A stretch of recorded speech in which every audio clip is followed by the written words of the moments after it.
A blind guy visited his choir mistress at home and found her bathing. Since he was blind, she let him in. After bathing, she came out naked, spread her legs, and started shaving in front of him. She tried to make a conversation by asking him, "Brother John, what brings you here? Is everything okay at home?" He replied, "Yes, very fine. I came to tell you that I have done the eye surgery and I can see very clearly now." A stressed office manager loved taking his intern along during client visits. Every trip turned into a lesson full of comments about slow walkers, confused drivers, and keyboard warriors. One day, the manager lost his voice and asked the intern to go alone. When the intern returned, the manager typed on his phone, "So, how was the trip?" The intern smiled and replied, "It was great, and the best part?" What? For the first time, we didn't see a single asshole, stupid bastard, or dumb shit anywhere we went. A blonde walks into a store to buy a new TV. She looks around for a while and finds the perfect TV for herself. She approaches the salesman and says, "I would like to buy this TV." The salesman says, "Sorry, we cannot sell you this in good faith. I don't think you know what you're looking for." Upset, the blonde storms out and thinks to herself, "He won't sell me the TV because I'm a woman, and he thinks I need a man to choose for me. I'll show him." She goes and buys a disguise with a short-haired wig and fake mustache, then later returns to the store dressed as a man. She looks around and finds her TV again and walks it over to the counter. In her best male voice, she says, "Good evening, sir. I would like to purchase this television." The salesman sees right through her disguise and says, "Aren't you the blonde woman from earlier? I told you I will not sell you this." The blonde gets upset and storms out once more, thinking to herself, "So he won't sell me the TV because I'm blonde. Figures. I'm coming back and I'll get that TV." She goes to a local salon and has her hair and eyebrows dyed brunette, and once again returns to the store. She picks up her TV and puts it on the counter and says, "I would like to purchase this television." The salesman slams his hands on the counter and says, "Lady, listen, you can't keep coming back here and trying to purchase this." Confused, the blonde says, "How did you know it was me? You saw through both disguises. Are you some sort of detective?" The salesman replies, "I know it's you because you've been trying to buy a microwave all day, not a goddamn TV." There were these two guys out hiking when they came upon an old abandoned mine shaft. Curious about its depth, they threw in a pebble and waited for the sound of it striking the bottom, but they heard nothing. They went and got a bigger rock, threw it in, and waited. Still nothing. They searched the area for something larger and came upon a railroad tie. With great difficulty, the two men carried it to the opening and threw it in. While waiting for it to hit bottom, a goat suddenly darted between them and leapt into the hole. The guys were still standing there with astonished looks upon their faces from the actions of the goat when a man walked up to them. He asked them if they had seen a goat anywhere in the area, and they said that one had just jumped into the mine shaft in front of them. The man replied, "Oh no, that couldn't be my goat. Mine was tied to a railroad tie." A young man walks into a pharmacy to buy a condom. The pharmacist says, "They come in packs of 3, 9, or 12. Which one would you like?" "Well," the young man says, "I've been seeing this girl for a while, and I think tonight is a big night. We're having dinner with her parents, then going out afterward. I've got a really good feeling about it." He pauses and adds, "And once things get serious, I'll probably need more, so I'll take the 12-pack. That evening, he's sitting at dinner with his girlfriend and her parents. Before the meal, he asks if he can say the blessing. He starts praying, and keeps praying, and keeps praying. His girlfriend leans over and whispers, I never knew you were so religious. He whispers back, I never knew your father worked at the pharmacy. 3 handsome male dogs are walking down the street when they see a beautiful, enticing female poodle.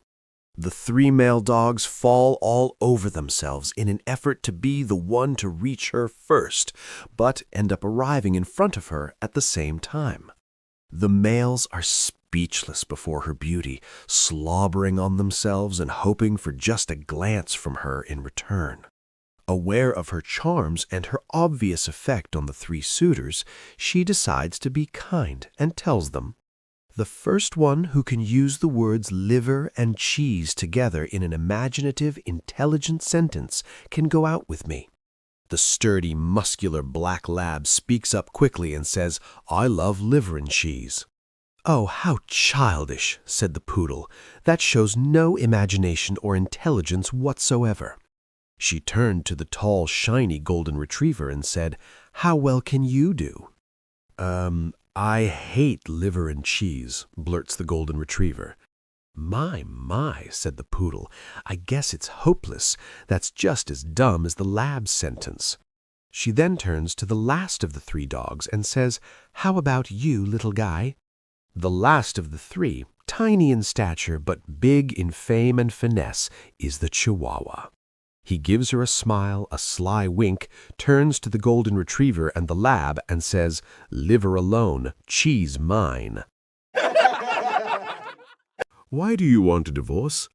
My wife asks me to peel off garlic, cut onions, and wash utensils. What's the problem with this? Just warm up the garlic. It will be easy to peel it. Before cutting onions, just chill them in the refrigerator, and then while cutting them, the eyes won't burn. Before washing utensils, just immerse them in a tub of water for 10 minutes. They can be easily washed. Before washing clothes in surf, soak them in water for half an hour. All the stains will go away, and even hands won't get tired. Understood, Your Honor. Please return my petition. What have you understood? That your condition is worse than mine. An old cowboy walks into a saloon, naked except for his boots. Where are your clothes at, Slim? Asks the one man. Back at the barn. I was feeding the horses when a beautiful blonde drove up. She says, I want to show you something in the barn. Follow me. So I followed her. She says, take off all your clothes. So I do. Then she takes off her clothes and says, you like what you see? Fellers, she had the most bodacious body I ever did see. I said, yes, ma'am, I do. Then she lays down on a blanket all friendly-like and says, well then, go to town, cowboy. So I pulled on my boots and here I am. 3 men are outside heaven's gates waiting to go through heaven. The angel at the gate tells them, depending on the length of time and your faithfulness to your last partner, your way across the bridge to heaven will be decided. The first guy says, I was with my wife for 5 years and cheated thrice. The angel gives him an old model pickup. The second guy says, 11 years and only once. The angel grants him a Mercedes. The last man says, 20 years and not once did we love each other with all our hearts. The angel is duly impressed and bestows upon him a gold edition Lamborghini. The man soon passes the other 2 men. Hours later, the 2 men catch up to him at a diner. He's sitting alone at a table sobbing and muttering to himself. One of the men approaches him and says, I know we are dead, but it could be much worse. Don't be upset. The guy looks up and says, don't be upset? 30 minutes ago, I passed my wife, and she was riding a skateboard. A doctor walks into a room full of patients at a mental institution, takes out a pen, and draws a door on the wall. He then tells all the patients that whoever wants to escape should use that door. Immediately, they all rush towards it, but of course cannot go through. However, one patient sits still at the back with a smile on his face. He has not moved at all. The doctor thinks he must have been cured. He then asks the patient why he did not rush to the door, and the patient whispers, "They don't know that I'm the one who has the key." One morning, the wife wakes up to find her mother gone. In a worried state, she awakens her husband and they both set off to find the old woman. Suddenly, they break into a clearing and there's the mother-in-law, standing face to face with a ferocious lion. "Quick, darling," the wife shouts frantically, "do something." "Oh no," the husband says, "that lion got himself into this mess. Let him get himself out." It was time for Father John's Saturday night bath, and the young nun, Sister Magdalene, had prepared the bathwater and towels just the way the old nun had instructed. Sister Magdalene was also instructed not to look at Father John's nakedness if she could help it, do whatever he told her to do, and pray. The next morning, the old nun asked Sister Magdalene how the Saturday night bath had gone. "Oh, sister," said the young nun dreamily, "I've been saved." "Saved? And how did that come about?" asked the old nun.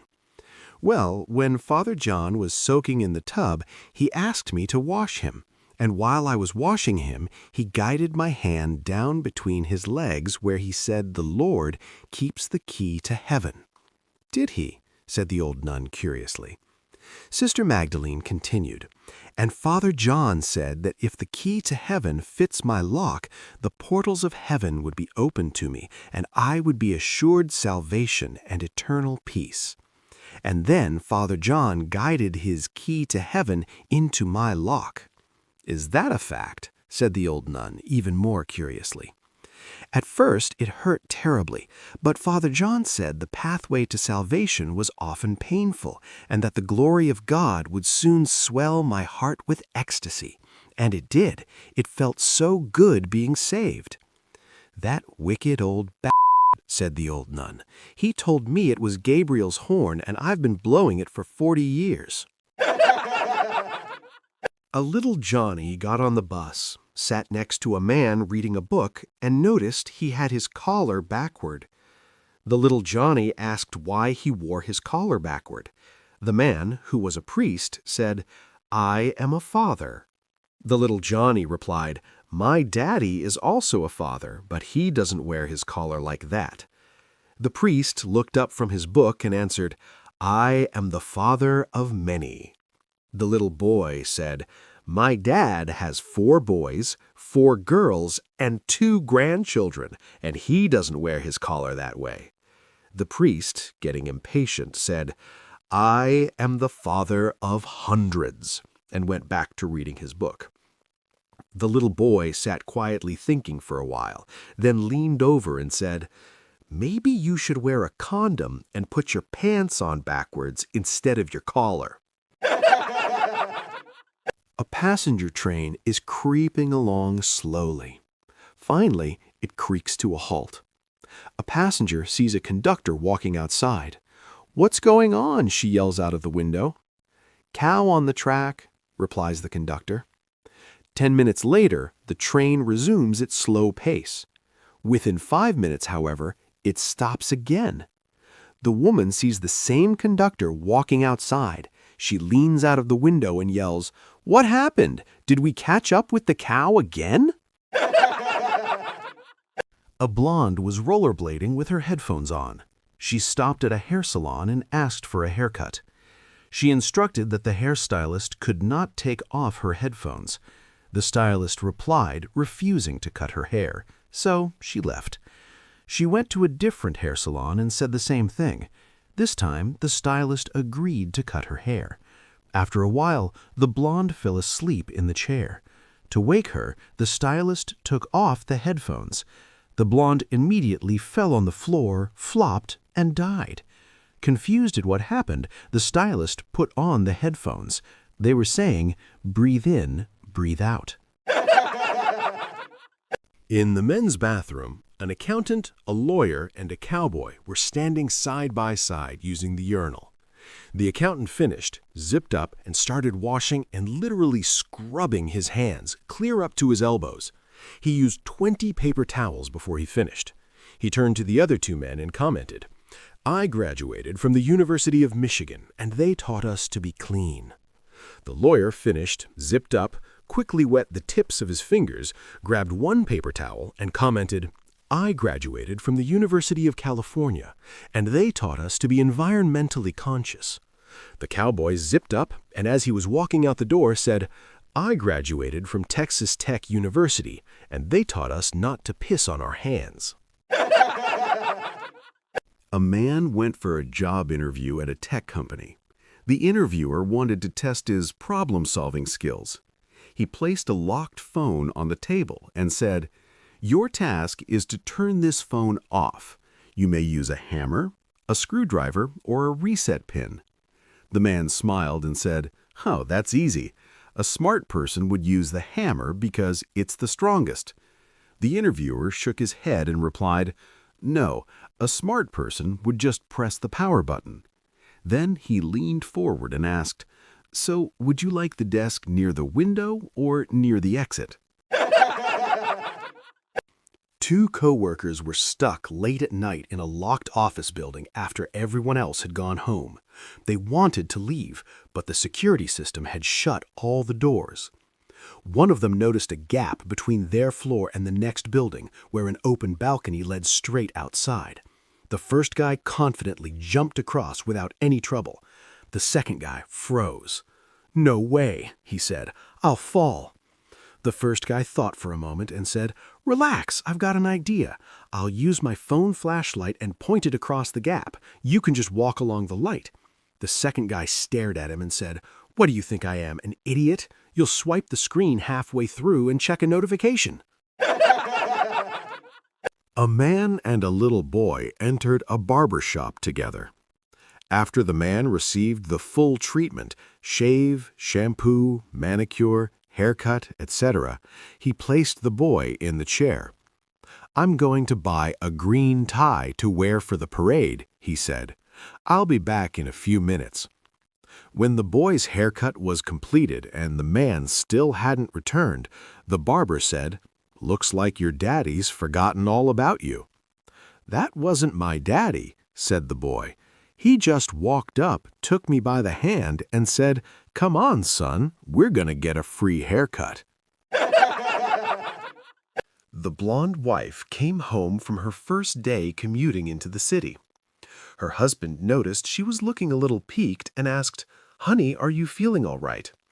Not really, she replied. I'm nauseated from sitting backward on the train. Poor dear, he said. Why didn't you ask the person sitting across from you to switch seats for a while? I couldn't, she replied. There was no one there.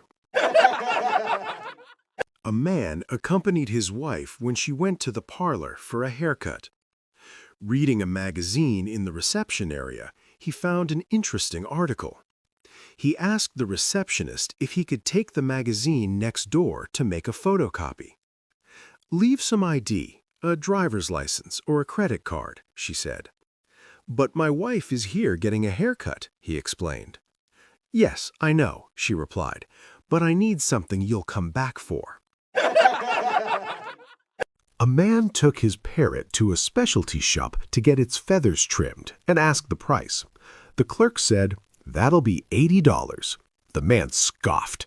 $80? My own haircut costs less than half of that. The clerk smiled politely and replied, That's true, sir, but your barber doesn't have to worry about getting pecked mid-service, does he? A guy started suspecting that his girlfriend was selectively ignoring him. She always claimed, Relax, I hear you just fine. So one evening, he decided to test the situation. From the bedroom, he called out casually, Hey, what are we having tonight? No response. He moved to the hallway and said it louder. So, what's on the menu tonight? Still nothing. He walked into the living room, raised his voice a bit more. Seriously, what are we eating tonight? Silence. Finally, he stood right behind her in the kitchen and asked clearly, Hey babe, what are we having tonight? She spun around, annoyed, and snapped, For the 6th time, whatever you messed up last night, that's what you're getting tonight. An elderly couple, Harold and Edna, had been married for over 60 years. They had shared everything, talked about everything, and kept no secrets from each other, except for one. Edna had a shoebox in her closet, and she had told Harold never to open it or ask about it. For decades, he respected her wishes, never giving the box a second thought. One day, Edna fell gravely ill, and the doctor told Harold she didn't have much time left. With a heavy heart, Harold sat beside his wife and said, "Edna, I love you. We've been through everything together. Before you go, can I finally know what's inside that shoebox?" Edna smiled weakly and nodded. "Go ahead and open it, dear." Harold opened the box and was astonished to find 2 crocheted dolls and a stack of money totaling $95,000. Confused, he asked, "Edna, what is this?" She took his hand and explained, "Before we got married, my grandmother gave me some advice. She told me that every time I got angry with you, instead of arguing, I should crochet a doll." Harold's eyes welled up with tears. After all these years together, there were only 2 dolls in the box? "Edna," he said, overcome with emotion, "that means you've only been mad at me twice in 60 years?" She nodded with a sweet smile. Harold beamed. "That's amazing, my love. But what about all this money?" "Oh," Edna said, patting his hand, "that's from selling all the other dolls." There is a street corner where hookers wait around to be picked up. On a light post nearby, a parrot is hanging around. As he watches, he says, "Same old hookers, same old clients." This is bad for business, so one of the hookers get mad at the parrot and throws a rock at him. He falls down onto the ground. The next morning, a nun is walking and sees the parrot. She picks him up and takes him back to the cathedral to fix him up. A couple of days later, the parrot has fully healed. He flies out of a window and up onto the top of the church. He looks out at all of the nuns gathered in the yard, and he excitedly says, "New hookers." He looks at the priest and bishops and says, "Same old clients."